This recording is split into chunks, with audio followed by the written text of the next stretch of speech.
Un tout nouveau mode de jeu permanent arrive sur Apex. Le mode de jeu va s'appeler Wildcards et comme vous l'avez entendu, ce sera un mode permanent, c'est-à-dire que ce ne sera pas un mode qui disparaîtra dans le temps. EA a également annoncé qu'une équipe entière était dédiée à ce mode, donc ils vont travailler dur pour le faire évoluer dans le bon sens. Le mode de jeu sera conçu pour être super dynamique et surtout pour que ça s'enchaîne, pour que le combat soit l'aspect principal de ce mode de jeu. Et pour cela, ils ont donc modifié plusieurs aspects des parties. Tout d'abord, les armes vont évoluer en faisant des dégâts ou alors en faisant certaines actions. Plus vous allez récupérer de orbes Evo, qui sont des nouveaux items qui sont donc spécifiquement conçus pour ce mode de jeu, de donc faire évoluer vos armes et vous n'aurez donc pas besoin de loot toute la partie pour trouver les attachments spécifiques à vos armes. Vous pourrez même trouver des armes complètement équipées dans certaines caisses de butin. Le mode fait également partie de la catégorie réapparition, c'est un petit peu comme les précédents modes qu'on a pu avoir où vous vous souvenez, quand vous mourrez, tant qu'un coéquipier de votre équipe est en vie, vous allez continuer à réapparaître avec le stuff que vous aviez quand vous étiez mort. Donc c'est super sympa, comme ça vous pouvez aller vous battre, si vous mourrez c'est pas grave, vous recommencez la partie. Et ça continue jusqu'à l'anneau final où là bien évidemment si vous êtes éliminé, la partie s'arrête pour vous. Le kit de réapparition fait également son retour, donc chaque joueur, chaque légende aura son propre kit de réapparition et si vous ne l'utilisez pas, vous le perdez. Donc ça veut dire qu'à chaque fois que vous faites knock, vous avez la chance de vous réanimer vous-même au moins une fois par partie, ce qui est super sympa et ce qui garde le combat dynamique. Le loot dans ce mode a également été simplifié. Maintenant, quand vous passez par-dessus certains objets, ce sera automatiquement ramassé dans votre inventaire. Le total du loot disponible a également été réduit. Il n'y a par exemple plus de knockdown shield, il n'y a plus d'accélérant, il n'y a plus de casque, plus d'accessoires hop-up.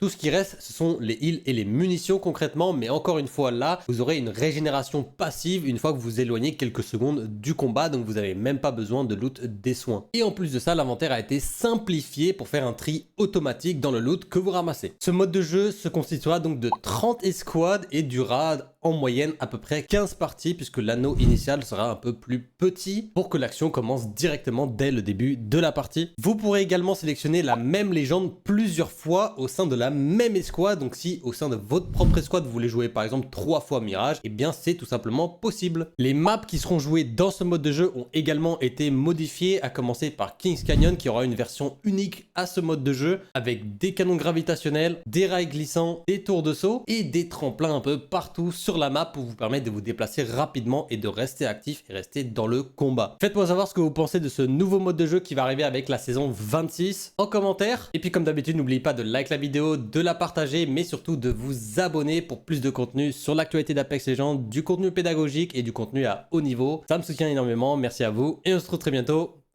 pour une nouvelle vidéo.